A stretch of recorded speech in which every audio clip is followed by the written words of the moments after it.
ஏழேழு ஜென்ம பந்தம் மனைவி என்பது, இதில் நீ வேறு நான் வேறு யார் சொன்னது?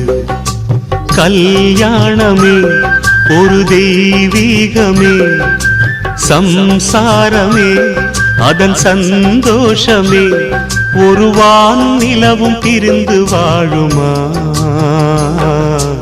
ஏழேழு ஜென்ம பந்தம் மனைவி என்பது, இதில் நீ வேறு நான் வேறு யார் சொன்னது?